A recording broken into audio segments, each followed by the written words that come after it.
The massive doors of the Galactic Council chamber slid open with a sound that echoed through the crystalline hall. Ambassador Jiwoo walked in 3 hours late, carrying a coffee cup in one hand and her briefcase in the other. Her assistant Woo Jin followed behind her, his face pale with anxiety. The young man had been begging her to hurry for the past hour, but she had insisted on stopping at the station cafe first. 47 different alien species turned to stare at her. Some had multiple eyes. Others had sensory organs humans couldn't even name. All of them looked angry. The chamber itself was a marvel of engineering, built from living crystal that grew on the neutral planet of Concordia Prime. Light refracted through the walls in colors that didn't exist on Earth, but Ji-Woo had seen it all before.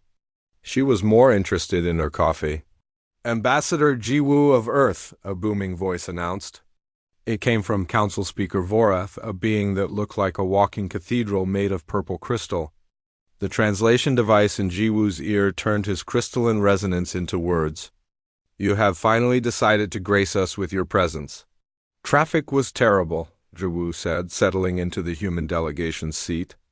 It was designed for beings much larger than humans, so her feet barely touched the floor. She didn't seem to care. "What did I miss?" The chamber erupted in angry chittering, buzzing, and various sounds of outrage. Woo Jin wanted to sink into his chair and disappear. His ambassador was making things worse, and she knew it. She always knew it. Vorath raised one massive crystalline arm, and silence fell across the chamber. "Perhaps you would have known what you missed if you had arrived on time. We are discussing your species' flagrant violation of galactic law." "Which law?" Ji-Woo asked, taking a sip of her coffee. "The Concordia Accords of 2087, said another council member, a serpentine creature with scales that shifted colors. "The agreement that designated the outer terminus systems as Forbidden's territory. Your species has established 23 colonies in those systems. This is an act of aggression." Ji-Woo set down her coffee cup carefully. "The Concordia Accords were signed in 2087. Humanity didn't achieve faster than light travel until 2207. We weren't part of that agreement because we weren't even spacefaring yet. We didn't sign it. We're not bound by it." "Ignorance of the law is no excuse," Vorath said. "It's not ignorance if you never told us," Ji-Woo replied. She opened her briefcase and pulled out a tablet. "Before we established our first colony on Terminus 7, we checked every available database. The Council's public records showed those systems as unclaimed. No markers, no warnings, no indication anyone cared about them. We followed proper procedure. We even waited the required 6 months for objections. None came. A mantis-like being clicked its mandibles. Those systems are sacred to the ancient civilizations. They are protected by tradition." "Tradition isn't law," Ji-Woo said. "And sacred to whom?" "We surveyed those worlds thoroughly. No ruins, no artifacts, no signs anyone ever lived there. If they were sacred, someone did a poor job of protecting them for the last 200 years. The council members began arguing among themselves. Some seemed to agree with Ji-Woo's points. Others became more agitated. Vorath slammed his arm down on his podium, creating a sound like thunder. The chamber fell silent again. "Enough," Vorath said. "The council has deliberated on this matter for weeks before calling you here. We have reached a decision." He gestured to a hovering screen that appeared in the center of the chamber. "Humanity will evacuate all 23 colonies in the outer terminus systems within 60 days. You will pay reparations of 40 trillion credits to the Council for the unauthorized use of protected space. And you will submit all future expansion plans to a council-appointed overseer who will approve or deny your requests." The screen displayed images of human colonies, children playing in parks, farmers working fields, cities with millions of people. All of it would have to be abandoned, according to the Council's demands. "Furthermore," Vorath continued, "if humanity refuses these terms, the Council will consider it an act of war. All 47 member species will mobilize against Earth and its holdings. This is not a negotiation. This is an ultimatum. You have 60 days to comply." The chamber was completely silent. Even the ambient hum of the translation devices seemed to fade away. Wu Jin looked at his ambassador, wondering what she would say.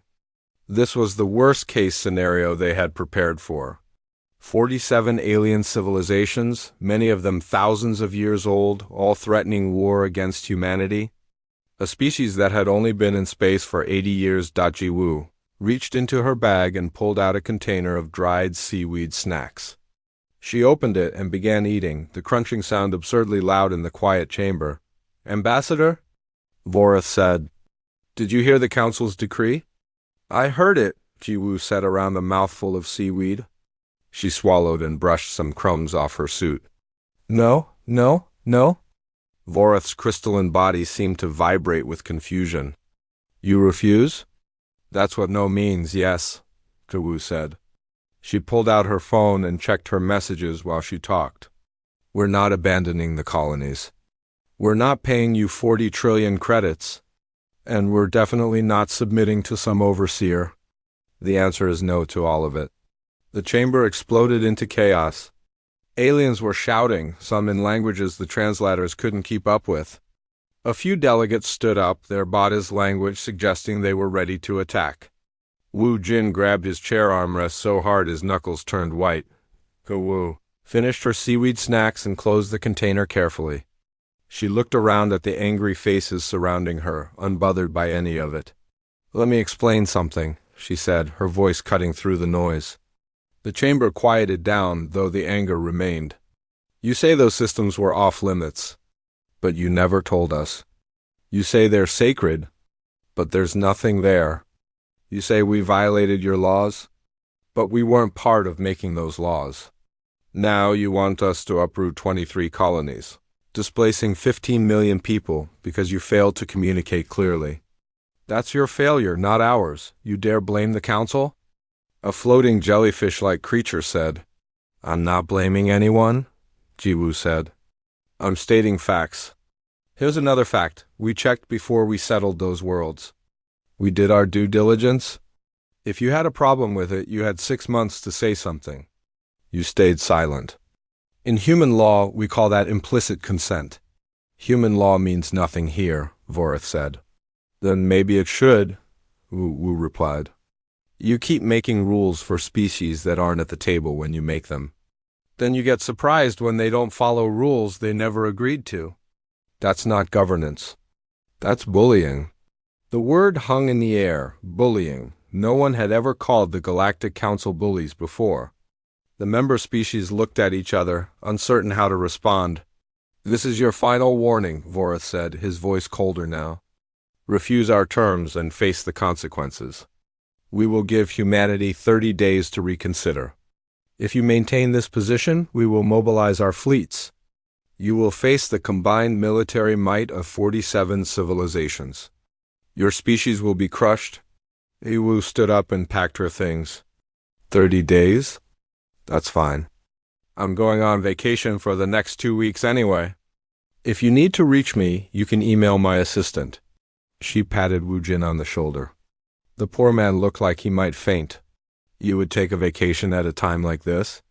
Vorith asked, disbelief in his voice. "I've been planning this trip for months," Ji Wu said. "I'm not changing my plans because you decided to threaten us. If you want to talk seriously about the terminus systems, we can negotiate proper borders and shared usage agreements. But if you just want to threaten us until we do what you say, I have better things to do with my time." She walked toward the exit, her footsteps echoing on the crystal floor. Wu Jin scrambled to follow her, gathering papers and nearly dropping his tablet. "This is madness," one of the council members said. "Does Earth not understand the danger it faces?" Ji Wu stopped at the doorway and turned around.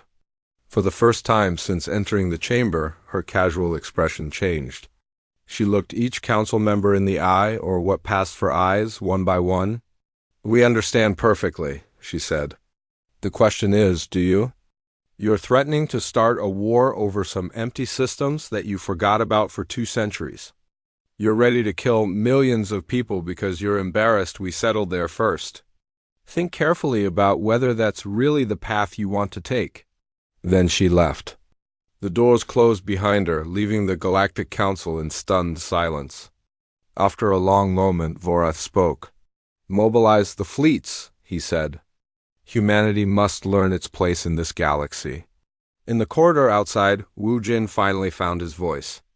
"Ambassador, with all respect, did you just start a war?" Jiwu smiled at him. "No, I just declined to end one before it started." "There's a difference." "Trust me, Wu Jin. They're not ready for what comes next." "And what comes next?" "They're about to learn something important," Jiwu said, checking her phone for her vacation booking confirmation. "Humans don't respond well to threats. Never have, never will." General Vexar stood in the war room of the Council's military headquarters, studying the holographic display that filled the center of the chamber. The display showed the outer terminus systems with human colonies marked in red. Around him, military commanders from 40 different species argued about fleet positions, supply lines, and attack vectors. They had been planning for 3 days straight. 50,000 ships, said Commander Kelth, a 4-armed reptilian warrior. The largest mobilization in Council history. Surely the humans will see reason when they witness our assembled might. Vexar nodded slowly. He was a Vorthian, a species known for their strategic thinking and patience. His gray skin and multiple sensory organs made him look ancient, which he was. He had commanded fleets for 300 years. "The humans have approximately 800 military vessels in total," he said. "Even if they move all of them to defend the terminus systems, the numerical advantage is overwhelming. They cannot win." "Then why do I sense hesitation in you, General?" asked a floating orb of light representing the Luminari delegation. "I am reviewing their history," Vexar said, gesturing to a secondary display. "Humanity has been spacefaring for only 80 years. Yet in that time, they have expanded faster than any species in recorded history. Their technology advances at a rate that is unusual. Concerning even, they are aggressive," Kelth said. "All young species are. They will learn humility." Vexar wanted to agree, but something bothered him. He pulled up human military records from their own planet's history. Wars. Countless wars. These beings had fought each other for thousands of years before reaching space. They had weapons that could destroy their entire planet, and they had almost used them several times. What kind of species developed world-ending weapons while still divided into competing nations? "General, you worry too much," said another commander. "They are one species. We are 47. This will be over quickly." "On Earth, Defense Minister." Taeyang stood at a podium facing dozens of reporters. The press room was packed. Everyone wanted to know if the rumors were true. Had humanity really rejected the Council's ultimatum? Were they going to war? "Ladies and gentlemen," Taeyang said, his voice calm, "I can confirm that Ambassador Jiwu has rejected the Galactic Council's demands. The Terminus colonies will not be evacuated. We will not pay reparations for settling unclaimed worlds. And we will not submit to Council oversight of our expansion." The room erupted with questions. Reporters shouted over each other. How could Earth stand against 47 alien civilizations? What about the threats? Wasn't this suicide? Taeyang raised his hand for silence. "The Council based their demands on laws we never agreed to and treaties we weren't part of. We followed all proper procedures when establishing those colonies. We will not abandon 15 million citizens because the Council failed to communicate clearly." He paused, letting that sink in. "Furthermore, we will be sending additional colonists to the terminus systems." "Applications are already open." A reporter in the front row looked shocked. "Minister, isn't that escalation? Won't that provoke them further?" "We don't respond to threats by cowering," Taeyang said. "If the Council wants to discuss borders and shared systems, we're happy to negotiate, but we won't be bullied." He left the podium before anyone could ask more questions. Behind the scenes, something else was happening. Something the media didn't know about. In a secure facility beneath Geneva, Colonel Dayun was briefing the Earth Defense Force's top admirals. "The Council has predictable tactics," she said, pulling up battle records on the main screen. We've analyzed every military engagement they've had in the last 500 years. They rely on overwhelming numbers. They form traditional battle lines. They expect their enemies to surrender quickly because most species do. They haven't fought a real war in centuries. Admiral Park leaned forward. And we have? We've been fighting each other for our entire history, Dunn said. The Council species achieved spaceflight after their worlds unified peacefully. We reached space while still divided into nearly 200 competing nations. We know war. They've forgotten what it really costs. She brought up another display. For the past 10 years, we've been preparing for this possibility. We knew eventually someone would challenge us. The terminus colonies aren't just settlements. They're fortresses. Every colony has hidden defense platforms, minefields, and stealth ships. We've been ready for this since the day we arrived. On New Bazan, the largest colony on Terminus 7, Governor Hyjin walked through the crowded streets. People were nervous. News of the Council's ultimatum had spread quickly. Some families were packing, ready to evacuate. Others were angry, wanting to fight. The colony had 5 million residents, and they all wanted answers. Hyjin called a public assembly in the main plaza. Thousands of people gathered, with millions more watching on screens throughout the colony. She stood at the podium, looking out at worried faces.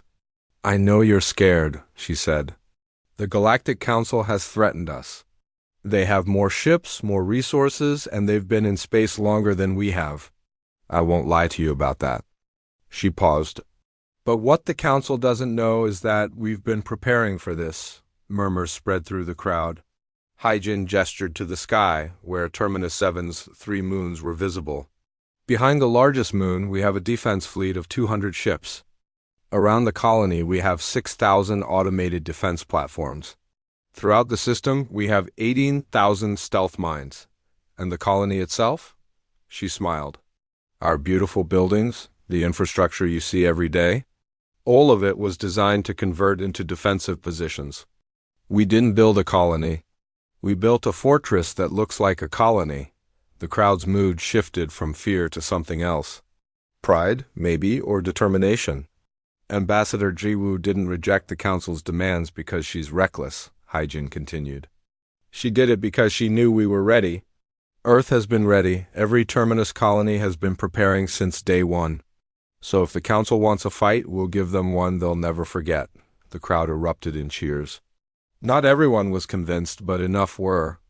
They had come to the Terminus systems to build new lives. They wouldn't give that up without a fight. Back at Council military headquarters, Commander Velrix was reviewing the intelligence reports alone. Velrix was a Korthian, a species known for their honor and combat experience. He had fought in 30 campaigns over 2 centuries. Something about the human data bothered him. Their ships were smaller than Council vessels, but faster. Their weapons seemed less powerful, but more precise. Their crews trained constantly, even in peacetime. And their casualties in training exercises were higher than most species would accept. They seemed comfortable with risk in a way that was unusual. Velrix pulled up footage from human military exercises. He watched human pilots perform maneuvers. That would kill most species due to gravitational forces. He watched human ground troops operate in conditions that would incapacitate Council soldiers. He read reports about human endurance, their ability to function on minimal sleep, their resistance to environmental extremes. "They evolved on a high-gravity world," Velrix muttered to himself. "A death world by Council standards." He brought up Earth's specifications. Gravity 20% higher than Council standard. Atmospheric oxygen levels that would be toxic to many species long-term. Weather patterns that ranged from deadly cold to deadly heat. Predators that hunted in packs. Diseases that could wipe out entire populations. Earth wasn't a garden world where life evolved peacefully. It was a nightmare planet where only the strongest survived, and humans had conquered it before leaving it. Velrix wrote a report to General Vexar, warning that humans might be more dangerous than they appeared. He suggested caution, additional reconnaissance, maybe even reconsidering the military option. He submitted it through proper channels and waited. The response came back quickly. His concerns were noted but overruled. The Council had made its decision. The mobilization would continue. 20-8 days after the ultimatum, Ambassador Jiwoo returned from her vacation. She was tanned and relaxed, carrying a bag full of souvenirs. Wu Jin met her at the spaceport, looking exhausted. He had been handling frantic communications from the council for 2 weeks. "How was the vacation?" he asked. "Wonderful," Wu said. "Very relaxing. What did I miss?" "The council has mobilized 50,000 ships," Wu Jin said. "They're gathering at staging points near the terminus systems. General Vexar is demanding we respond to his communications. The media is calling this the biggest military crisis in human history, and you want to know what you missed?" Wu smiled at him. "Did you send my message to the council?" "The one that just said your move?" Wu Jin asked. "Yes, I sent it." "They were not amused." "Good," Wu said, heading toward the exit.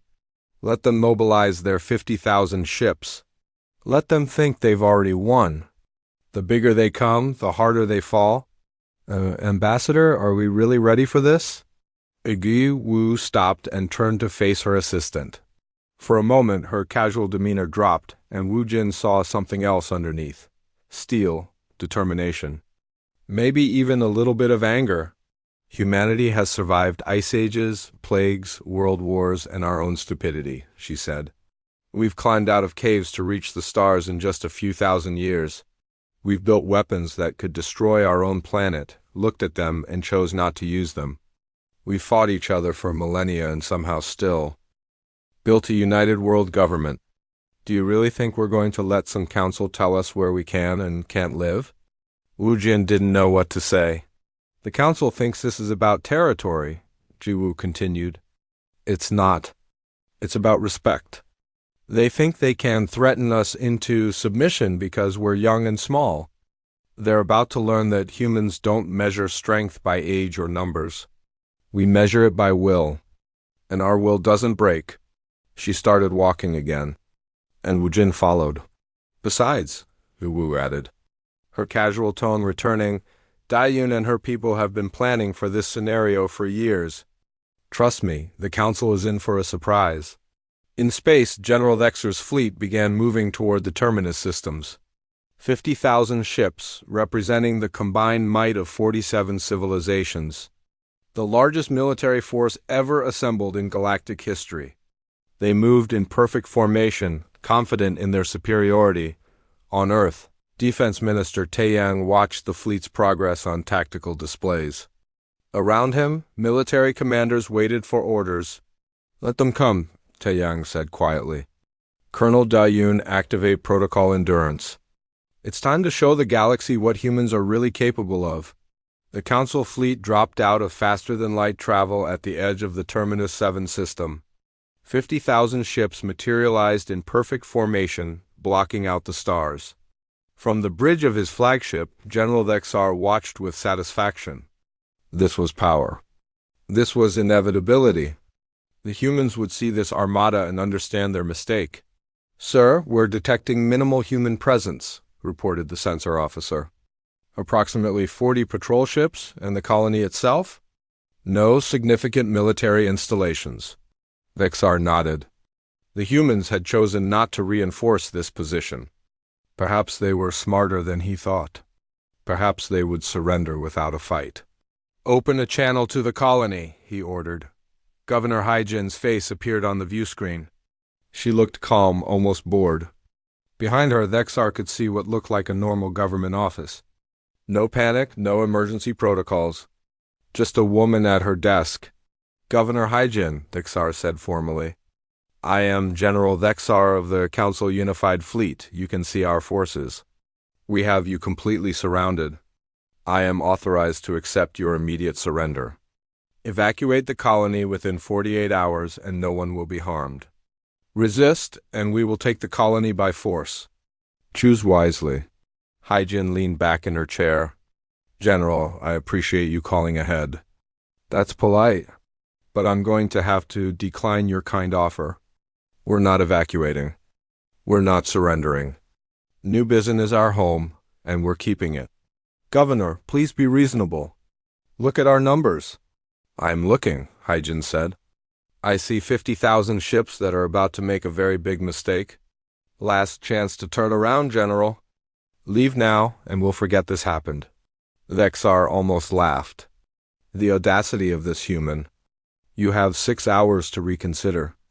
After that, we advance? The channel closed. Vexar turned to his officers. Maintain formation.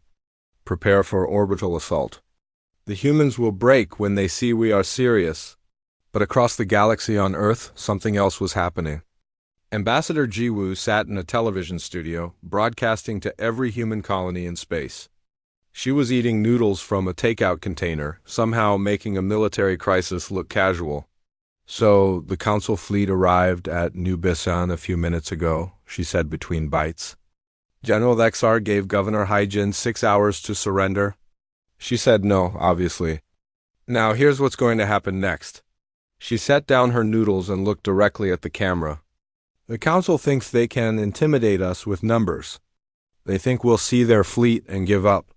They're wrong. In about 5.5 hours, they're going to learn something important about humans. We don't just fight to win. We fight to make winning so expensive that the other side wishes they never started. She picked up her noodles again. So if you're watching from New Bisan or any of the other Terminus colonies, don't worry. We've got this. And if you're watching from the Council fleet, well, you should have accepted the Governor's offer. 6 hours later, the Council fleet began advancing into the Terminus 7 system. They moved slowly, maintaining formation, projecting power. Vexar expected the humans to call for negotiations any moment. They didn't. Sir, we're detecting anomalous readings throughout the system, the sensor officer reported. Explain, Vexar demanded. Energy signatures appearing everywhere. Thousands of them. They were hidden somehow, and now they're activating. On the view screen, space seemed to light up. Objects that had been invisible suddenly appeared. Mines, thousands upon thousands of stealth mines, scattered throughout the system. Weapon platforms declocked, revealing themselves on asteroids, on the colony's moons, in orbit around the planet. And from behind the largest moon, ships began to emerge, human ships. Not 40 patrol vessels, 200 warships, each bristling with weapons. Defensive positions. Vexar shouted, but it was too late. The mines activated. They didn't all explode at once. That would have been predictable. Instead, they activated in waves, forcing the Council fleet to break formation or take catastrophic damage. Ships tried to maneuver, but space was too crowded. When 50,000 ships try to move at once in a confined area, chaos follows. Then the human fleet attacked. Commander Velrix watched from his cruiser as a human frigate, 1/4 the size of his ship, streaked toward them at impossible speed. It wasn't following any sensible battle doctrine. It wasn't maintaining safe distance. It was charging directly at them. All weapons fire. Velrix ordered they hit the frigate 3 times. It should have been destroyed. Instead, it kept coming, trailing atmosphere and sparks. It fired as it passed, targeting not their weapons or shields, but their propulsion system. The shot was perfect. Velrix's cruiser lurched as the engines failed. Damage report. He shouted. Engines offline. Life support stable. Weapons at 60%. Sir, they specifically targeted our engines. They're not trying to destroy us. They're trying to cripple us. Velrix understood. Dead ships could be mourned and avenged. Crippled ships were liabilities that needed rescue, dividing enemy resources and lowering morale.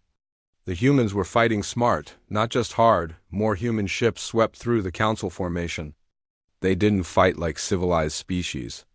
They didn't engage in ship-to-ship duels or maintain proper battle lines. They swarmed, hit weak points, and retreated before retaliation could come. They accepted damage that would make Council captains retreat, pressing attacks even as their hulls breached and their crews died. Sir, we're receiving casualty reports from across the fleet, an officer reported to General Vexar. 300 ships destroyed, 1,500 critically damaged. The humans have lost 23 ships, 300 to 23. The ratio was terrible. Yes, the council still had overwhelming numbers, but this wasn't how it was supposed to go. The humans should have been swept aside in minutes.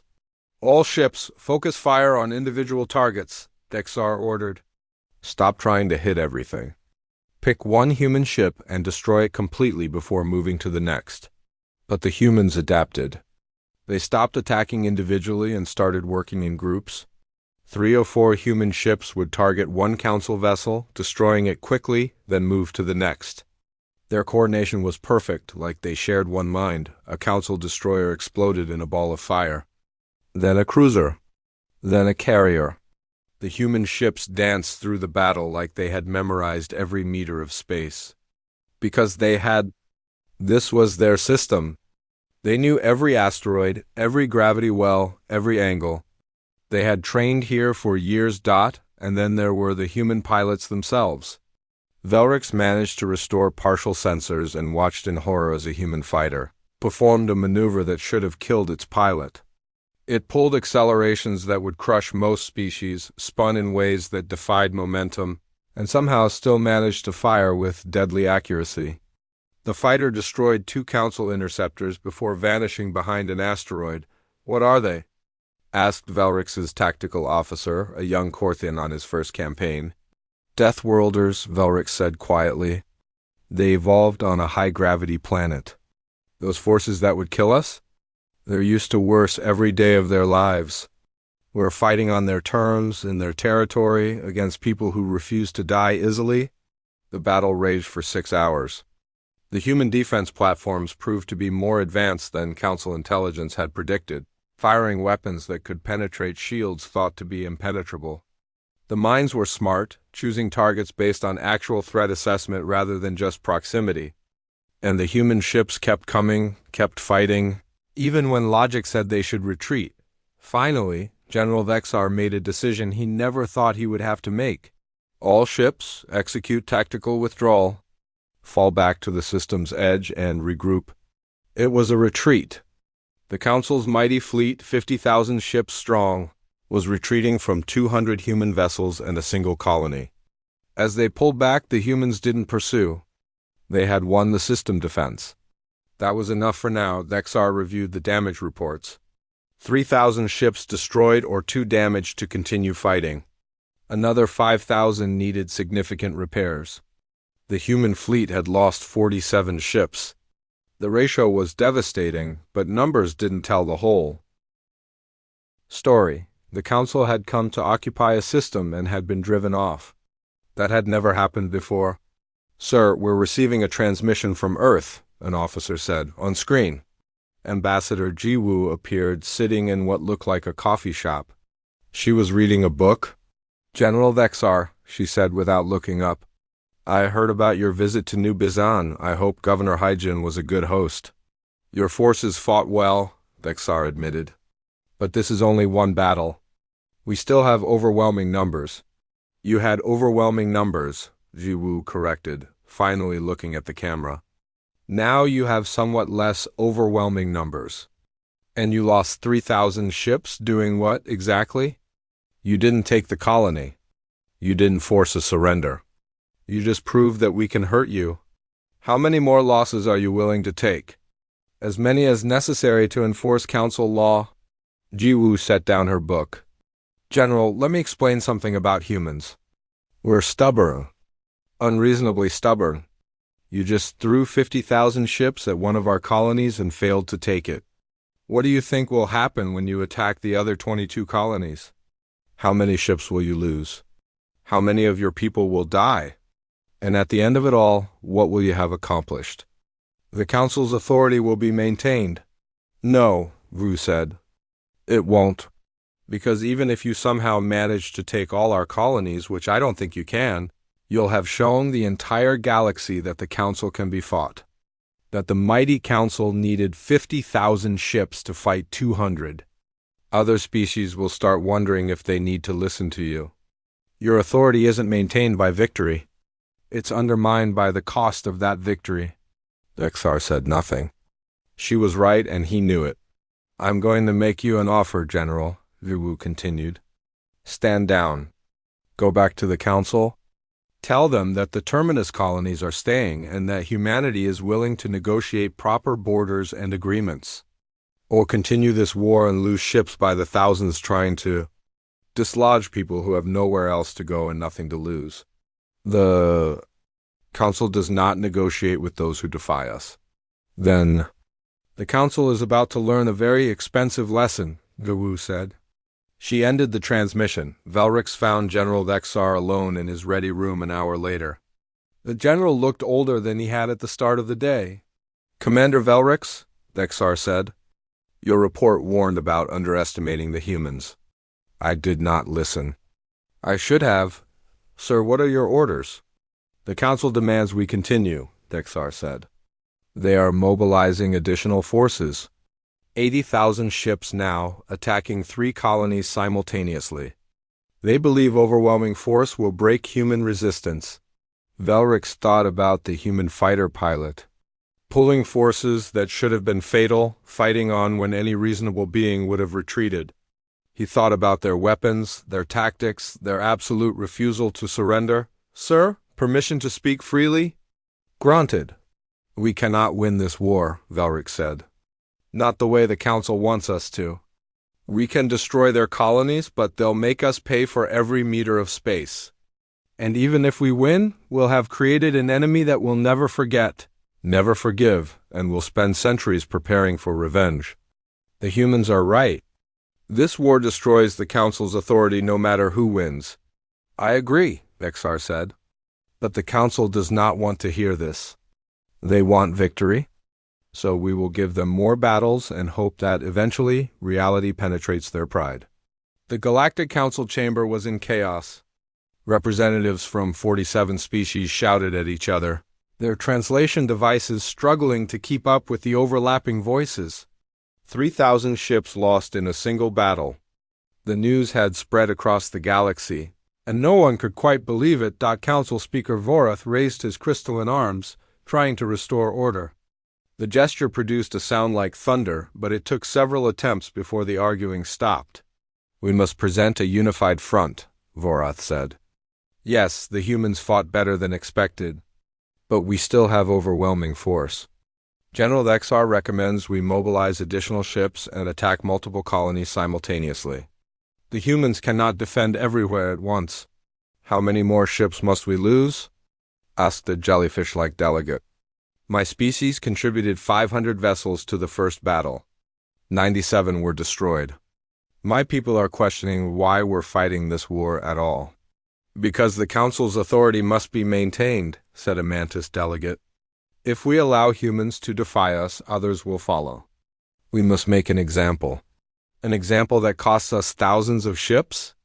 The jellyfish delegate replied. "Perhaps we should reconsider negotiations." "Never," said the Mantis. "We do not negotiate with those who defy us." The debate continued for hours. Eventually the Council voted. 30 species voted to continue the war. 17 voted for negotiations. The war would continue, but the unity was already cracking on Earth. In a secure research facility, Dr. B.O. Ra walked through rows of captured alien technology. Over the past 80 years, humanity had traded for, purchased, and occasionally acquired alien tech through less official means. Every piece had been studied, reverse-engineered, and improved upon. "Minister Taeyang," she said as the defense minister entered the lab, "thank you for coming. Your message said it was urgent." Taeyang replied. Baor led him to a large display showing comparative technology charts. "The Council thinks they have a technological advantage. They don't. Look at this." She pulled up ship specifications. "Council ships are larger, but our ships are faster and more efficient. Their weapons are more powerful, but ours are more accurate. Their shields are stronger, but ours regenerate faster." "How is this possible?" Taeyang asked. "They've been in space for thousands of years." "That's exactly the problem," Vora said. "They've been in space for so long that they stopped innovating. They found solutions that worked, and they stuck with them. Why improve what isn't broken? But humanity? We're new. We're hungry. Every piece of alien tech we've seen, we've asked, how can we make this better? How can we make it cheaper? How can we make it faster? She pulled up more data. We've surpassed them in several key areas. Our AI systems are decades ahead because we kept developing them while the Council banned AI research centuries ago. Our material science is superior because we had to make ships that could survive on a high-gravity world. Our medical technology is advancing rapidly because we're used to fighting diseases and injuries that would kill most species. Taeyang studied the data carefully. Does the Council know this? Some of their commanders are starting to figure it out, Burra said. But their leadership doesn't want to hear it. They can't accept that a species that's been in space for 80 years could match or exceed civilizations thousands of years old. It contradicts everything they believe about themselves. What happens when they realize the truth? Burra smiled grimly. Either they negotiate or they escalate until someone makes them stop. 3 days later, the Council launched their second offensive. 80,000 ships, attacking 3 colonies simultaneously, New Busan, New Seoul, and Terra Nova. General Vexar commanded the assault personally. Determined not to repeat the mistakes of the first battle, but Defense Minister Taeyang had been preparing for exactly this scenario. He activated Protocol Endurance, a plan that had been developed over years of wargaming and strategic analysis. Hidden human fleets throughout the terminus systems converged on the battle sites. But more importantly, something else happened. Human stealth ships, ships so quiet and cold that Council sensors couldn't detect them, appeared in Council home systems. Commander Velrix was stationed at his homeworld when the alarms sounded. His planet was far from the conflict, deep in Council space, supposedly safe. But suddenly, 3 human ships materialized in orbit, broadcasting a simple message. Council forces, this is the Earth Defense Force. We are currently targeting your orbital shipyards, defense platforms, and military command centers. We will not harm civilians. But if you continue attacks on our colonies, your military infrastructure will be destroyed. You threatened our homes. Did you think we would leave you safe? The message played across every channel. Then the human ships vanished again, disappearing before defensive fire could reach them. They hadn't attacked. They didn't need to. The message was clear. Humanity could strike anywhere, anytime. The same scene played out across a dozen Council worlds.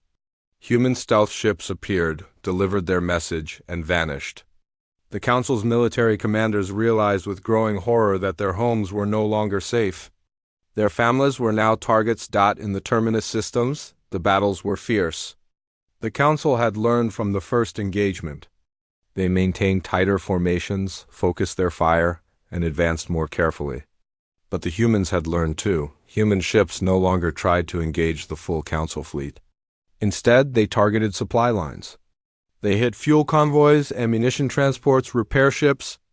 Council forces found themselves running low on missiles, low on fuel, unable to repair damage. The mighty fleet was being strangled by attacks they couldn't prevent. On Terra Nova, the battle was particularly brutal. Council forces tried to overwhelm the orbital defenses through sheer numbers. It worked partially. They broke through and began orbital bombardment. But what they found on the surface wasn't a helpless colony. The colonists fought back. Every building had weapons. Every citizen had training. The colony's infrastructure converted into a fortress, just like Governor Haijin had said. And human ground forces proved to be even more dangerous than their navy. Council troops, used to low-gravity environments, struggled with Terra Nova's Earth-like gravity. Human soldiers moved through it effortlessly. Using terrain and tactics that no Council species had faced before, the battle for Terra Nova lasted 3 days. In the end, the Council forces retreated, having taken the orbital space but failed to capture the colony itself.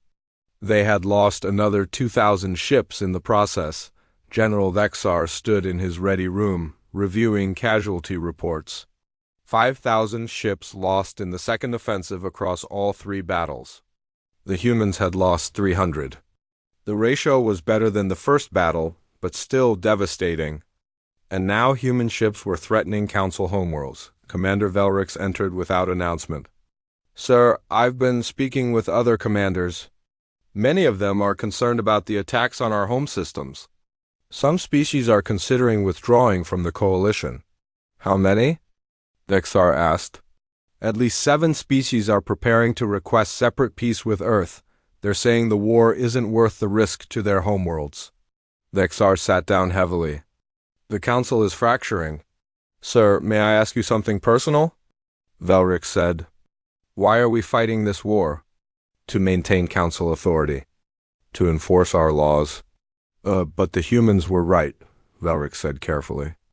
They didn't know about the restrictions on the terminus systems. We never told them. We stayed silent when we should have objected. This war started because of our mistakes, not theirs. Dexar looked at his subordinate for a long moment. You're right. I've known it since Ambassador Jiwoo said it in the council chamber. But the council cannot admit error. To admit we were wrong would undermine our authority more than losing ships does. So we continue fighting, hoping the humans will break first. But they won't break, will they? No, Dexar said. They won't. I've been studying human history. Do you know what happened the last time someone tried to defeat them through overwhelming force? They called it World War II. One nation tried to conquer their entire planet. The humans fought back for 6 years, lost 60 million people, and still won. 60 million dead, and they didn't surrender. What makes the council think they'll surrender over colonies with only 15 million people total? Before Velrix could respond, alarms sounded. Both officers rushed to the bridge. Report, Vexar ordered. Sir, human ships are striking military targets throughout council space. Not just appearing and threatening, actually attacking. Shipyards are being destroyed. Command centers are being hit. They're systematic, precise, and they're everywhere. On the main view screen, reports flooded in. 20 human ships attacking a council shipyard in the Kelter system. 15 ships destroying defense platforms around Vorth Prime. 10 ships crippling a military command center on Desha. How? Velrix breathed. How did they get so many ships past our defenses? They've been positioning them for weeks, said the tactical officer. Maybe months. They knew we would attack their colonies, so they prepared to counterattack our infrastructure. And we never saw them coming. Ambassador Jiwoo appeared on every screen in the council fleet simultaneously. She was no longer in a coffee shop or eating noodles.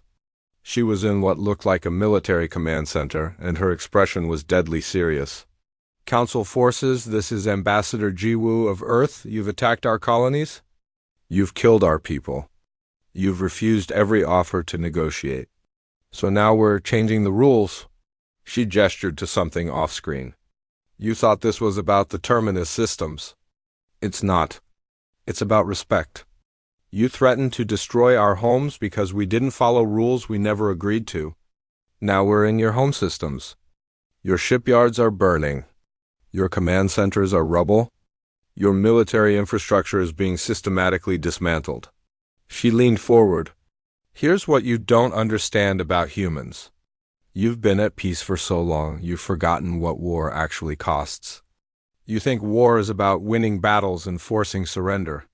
But humans know better. War is about breaking your enemy's will to fight. It's about making victory so expensive that defeat looks better. On the view screen behind her, feeds showed council military installations exploding. We're not trying to conquer you, Luwu continued.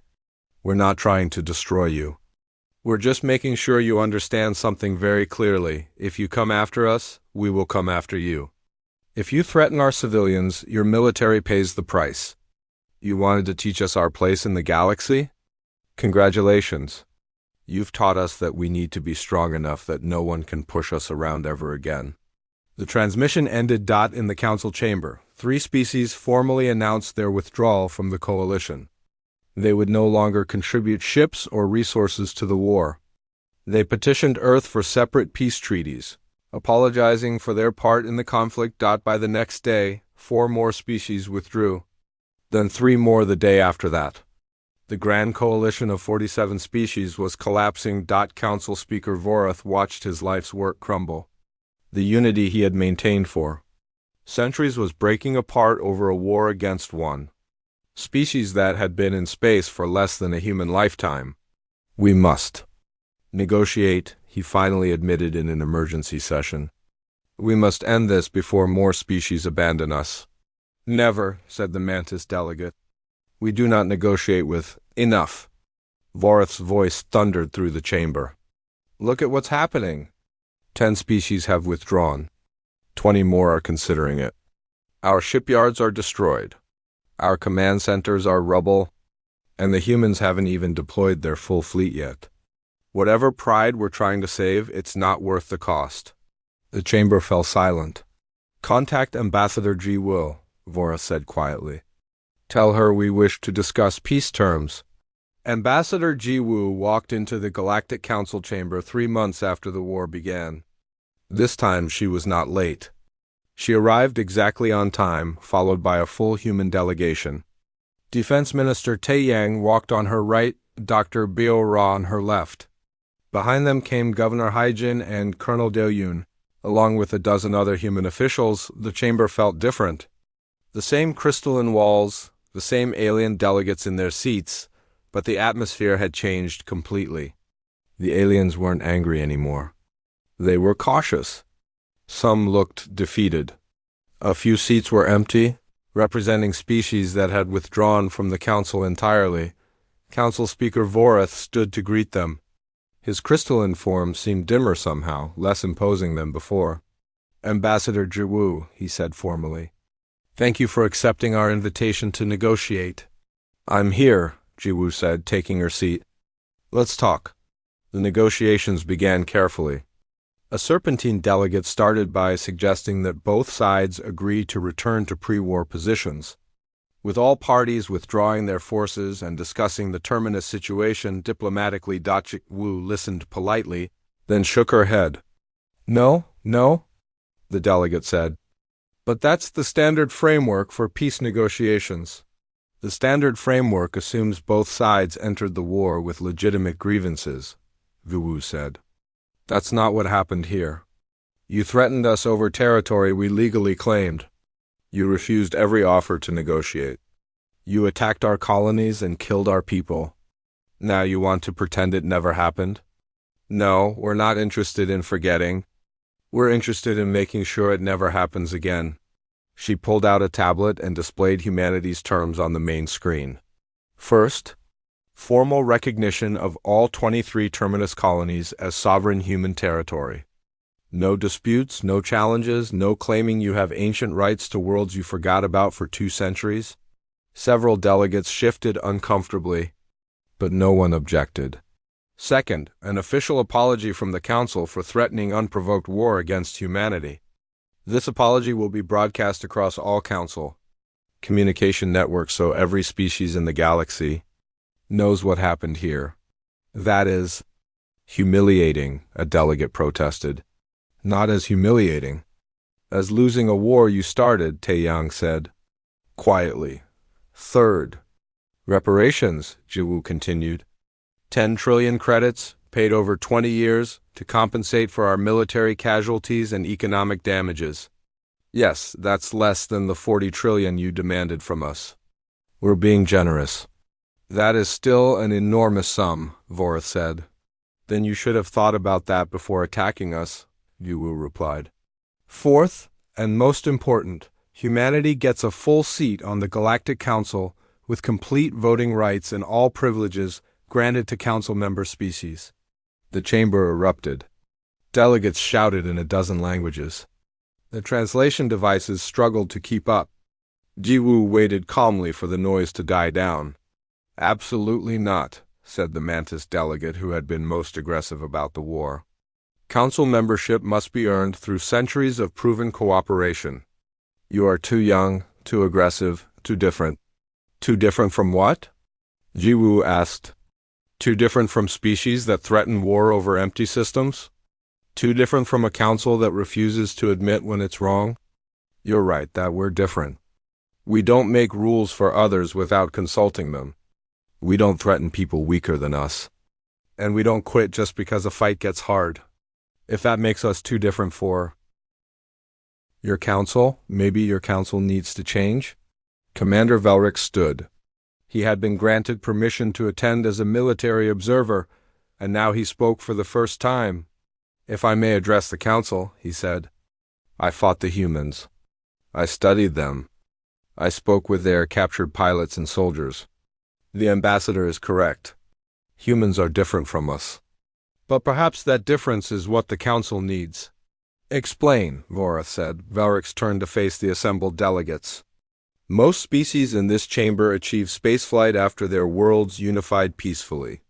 Our civilizations grew slowly, carefully, always seeking consensus. Humans are not like that. They reached space while their world was still divided into competing nations. They built weapons that could destroy their entire planet while they were still fighting each other. They shouldn't have survived their own development, but they did. Do you know why?" He paused for effect. "Because humans are survivors. They evolved on a death world where everything tried to kill them. Their planet has deadly weather, dangerous predators, terrible diseases, gravity strong enough to crush most of us. And they didn't just survive it. They thrived. They conquered their world, then reached for the stars, all while fighting amongst themselves." Velrix pulled up data on the main screen. "When we analyze human advancement, we see something unprecedented. They've been spacefaring for 80 years. In that time, they've matched or exceeded Council technology in several key areas. They innovate faster than any species in recorded history. They learn from every mistake. They never stop improving. And most importantly, they don't give up." He turned back to Jiwoo. "The ambassador asked if humans are too different for the Council. I believe the real question is whether the Council can adapt to include humans. Because with or without Council membership, humanity will continue to grow, continue to expand, continue to advance. The only question is whether we face them as allies or as potential adversaries. I fought them as adversaries. I don't recommend it." The chamber was silent. Velrix sat down and several delegates looked thoughtful. Dr. Burra stood next. "If I may add something to Commander Velrix's points. I'm a scientist, not a soldier. My perspective is different. The Council fears human aggression, human technology, human difference. But consider what humanity offers." She displayed new data. "We've already shared some of our innovations with Council species through normal trade. Our medical technology has saved millions of alien lives. Our AI systems are helping solve problems the Council has struggled with for centuries. Our agricultural methods are feeding colonies that were barely sustainable before. Imagine what we could accomplish as full partners rather than outsiders." "We have observed your contributions," Vorath admitted. "But Council membership is not granted for technological achievement alone. It requires trust. How can we trust a species that strikes our military installations across dozens of systems?" "You attacked our colonies first," Governor Haijin said, standing. "You threatened our families. You killed our people. We responded by targeting military infrastructure, not civilians. We could have attacked your cities, your populations. We didn't. We showed restraint even while defending ourselves. If that doesn't demonstrate trustworthiness, what does?" "You fought dirty," the Mantis delegate said. "Hit-and-run tactics, targeting supply lines, threatening homeworlds. That is not honorable warfare." "No," Colonel Yoon agreed, standing. "It's effective warfare. We fight to win, not to look good doing it. But here's what you're missing. We didn't want this war. You forced it on us. And even while fighting it, we tried to minimize casualties. Check your own records. How many civilian targets did humanity hit? 0. How many civilian casualties did we cause? A few hundred, all accidental collateral damage that we apologized for and offered compensation for. Compare that to your forces, which deliberately bombarded our colonies." She pulled up comparative casualty data. "Your military lost approximately 12,000 ships. Our military lost 800. But our civilian casualties were 15,000 people. Your civilian casualties were less than 500. We were defending our homes, and we still killed fewer civilians than you did. If anyone should be questioned about trustworthiness, it's the Council that targets residential areas." The silence in the chamber was heavy. Several delegates looked ashamed. Council Speaker Vorath rose slowly. The Council will need time to deliberate on your demands. Some of them are acceptable. Others require discussion. Take your time, Jiwu said. But understand something clearly. We're not asking for Council membership as a favor. We're demanding it as a right. We've proven we can defend ourselves. We've proven we can contribute to galactic society. We've proven we won't be bullied. The only question is whether the Council recognizes reality or continues living in the past. She stood to leave and her delegation followed. At the doorway, she turned back. One more thing. 7 species withdrew from your coalition during the war.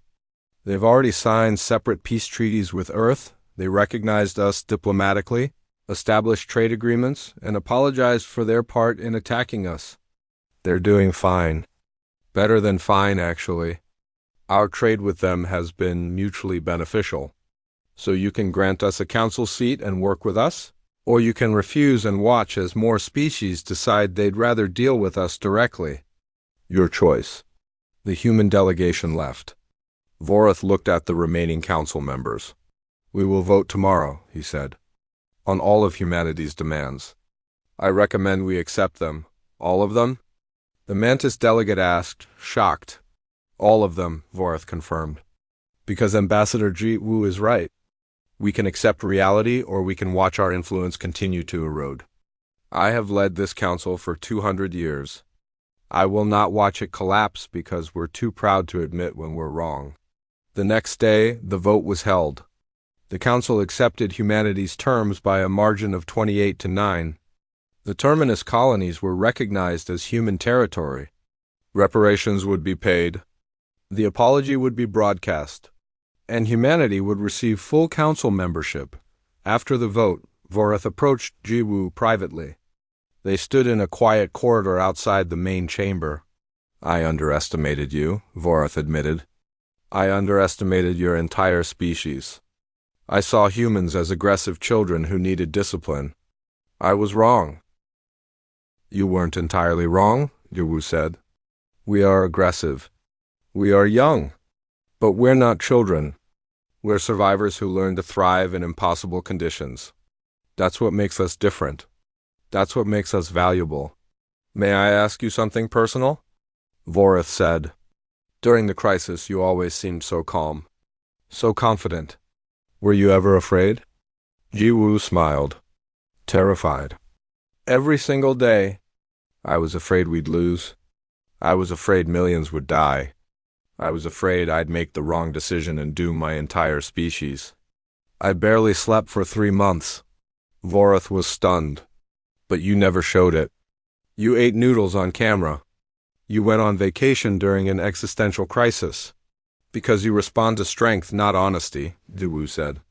If I'd shown fear, you would have pushed harder. The council respects power. So I had to make you believe that humanity would never break, never surrender, never stop fighting. I had to convince you that destroying us would cost more than you were willing to pay. You bluffed. No, Wu corrected. I didn't bluff. Everything I said was true. We would never have surrendered. We would have kept fighting until either you stopped or we were all dead. But I knew that if you believed we were confident, you'd start doubting yourselves. Fear is contagious. So is confidence. Vorath studied her carefully. You would make a dangerous enemy? Good thing we're allies now, Jiwu said. 5 years passed. The galaxy changed in subtle and not-so-subtle ways. Human colonies continued expanding, but now with council approval and coordination. Human technology spread throughout council space, improving lives in countless ways. Human culture, with its strange concepts like democracy and individual rights, began influencing other species. The council itself changed. With humanity as a member, debates became more dynamic. Decisions that had taken years now took months. The old consensus-seeking approach gave way to something more efficient, if occasionally more contentious. Some species appreciated the change. Others resented it. But no one could deny that things were different. G-Wu, now officially Counselor Ji Wu, sat in a strategy meeting. A new crisis had emerged. A hostile empire from beyond the galaxy had sent a message demanding the Council's submission. They claimed to have technology beyond anything known. They threatened complete annihilation if the Council refused. The chamber was tense. The old Council species, the ones who had threatened humanity years ago, now looked genuinely scared. They had grown comfortable again after the war ended, and now they faced a threat they didn't understand.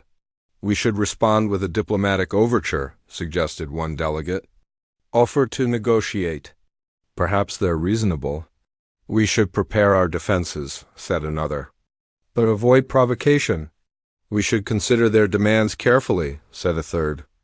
Total annihilation is not an acceptable outcome. Jiwoo listened to the discussion for 20 minutes. Finally, she spoke. "Or," she said casually, "we could show them what the Council has learned in the past 5 years." Everyone turned to look at her. "What do you mean?" Vorath asked. Who smiled.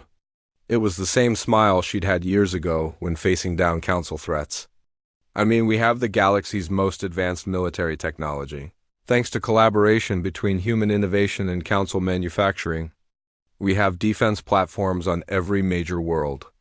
We have stealth ships that can appear anywhere. We have species that learned how to fight from watching humans. And most importantly, we have experience dealing with bullies." She stood and walked to the main display. "These invaders think they can threaten us because they have superior technology." Maybe they do. But you know what? We've heard that before. The Council thought they could threaten humanity with overwhelming force. How did that work out? Several delegates actually smiled at the memory. "So here's what I propose," Wu continued. "We send them a message. We tell them to leave, or we'll make them leave. We don't negotiate with people who threaten annihilation. We show them that this galaxy has teeth now." That seems aggressive," a delegate said nervously. "It is aggressive," Wu agreed. "But what's the alternative? We've proven that showing strength early prevents bigger conflicts later. If we look weak, they'll push harder. If we show confidence, they'll think twice." Commander Velrix, now a Council military advisor, nodded. "The ambassador has a point. Our intelligence suggests this empire has destroyed 3 civilizations that attempted peaceful negotiation. They interpret diplomacy as weakness. Perhaps a stronger response is warranted." The debate continued for hours, but eventually the Council agreed to Jiwoo's approach. They would prepare for war while sending a message of strength rather than fear. As the meeting ended, Vorath approached Jiwoo again. 5 years ago, you taught us that humanity doesn't back down from threats. Now you're teaching the entire galaxy the same lesson." "Someone has to," Jiwoo said. "The universe is a dangerous place. Better to face that with confidence than cower and hope the dangers ignore you. Do you think this new empire will back down like the Council did?" "I don't know," Jiwoo admitted. "But I do know that we'll handle it the same way humans always have. We'll prepare for the worst, hope for the best, and refuse to give up no matter what happens. It's worked for us so far." Vorath made a sound that might have been crystalline laughter. "I remember thinking humans were too aggressive for the galaxy. Now I'm grateful for that aggression." "Funny how perspectives change," Jiwoo said. Later, as she prepared the message to the invading empire, Jiwoo thought about how far humanity had come. 80 years ago, they were alone on Earth, looking up at the stars and dreaming. Now they were part of a galactic community, teaching ancient civilizations that strength and diplomacy weren't opposites. The message she composed was simple: "This galaxy is protected. Leave peacefully or leave in pieces? Your choice." She sent it with confidence, knowing that behind those words stood not just humanity, but an entire council that had learned to fight back. The galaxy had changed. It was no longer a place where the old and powerful could bully the young and different. It was a place where survivors thrived, and humanity, above all else, knew how to survive.